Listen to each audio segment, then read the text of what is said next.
في ايه يا عم؟ نتيجة توتر اعصاب وبكا وصريخ وزعيق ومش عارف ايه، 91 و92 وانت جبتها وانا ما جبتهاش. طب ما تديني رقم الجلوس هنخطفها. في ايه؟ جبت 96، جبت 97، جبت 98، ماذا بعد؟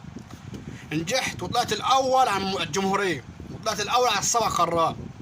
ماذا بعد؟ ما توحد الله يا عم. في ايه؟ دلوقتي العبرة انك ازاي تشتغل وازاي تطلع ابنك او بنتك لحته او ليفل معين، بس يكون هو فاهم وحابب المجال. ما في ناس كتير لابسه سكرابات زي كده في المستشفيات واسمه دكتور بس ما يعرفش يشخص الحاله. فاهمين ازاي؟ وتلاقي الناس بتغير. ليه الناس بتغير؟ واحد معاه شويه فلوس وواحد طلع ومجتهد وطلع عينه في الحكومي وجابها من تحت، وتلاقي اللي معهوش فلوس معاه فلوس بتاع خاص معاه فلوس كتير راح خلى ورده يدخله خاص. ليه؟ عشان يقولوا عليه لقب الدكتور راح الدكتور جه وجايب له احدث اجهزه في العياده بتاعته ومعاش يشخص الحاله. يا جماعه مش فكره دكتور ولا زفت ولا بتعمل حاجه، تبقى انت حابب المجال.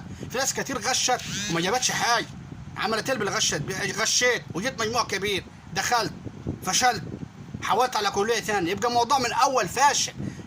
ابنك او بنتك في المستقبل يكون هو حابه وحابب المجال، مش فكره دكتور او يا دكتور يا مش عارف ايه، الدكتوره كذا، الدكتوره راحت، الدكتوره جت. لا تبقى اغبياء، في حاجه غلط. بتاع الحكومه ده يعني بيبقى طالع عينه وشارب المر ويجيبها من تحت عشان ايه؟ التنسيق بتاعه جاله حكومي كده عادي. انما البتاع الخاص في دكاتره فيهم كويس، مش كله بس تلاقي فيهم طالع كده زي ايه؟ زي الجبنه اللي متبله. والله العظيم. فازاي النهارده تفرح بابنك وازاي تدخله في مجال هو حابه؟ مش فكره جاب 96 ولا 97 ولا 98 وبنتنا جابت كام وبنتنا مش عارف جابت كام، الدكتوره فلان من قبل ما حتى تخش التنسيق ممكن تطلع فاشل. تستعجلوش تزعلوا. اهم حاجه يا جماعه النهارده ان ازاي تخلي ابنك او ولدك حابب المجال ويشتغل فيه، مش فكره غيره ومش فكره مجاميع. بلاش وده خايف.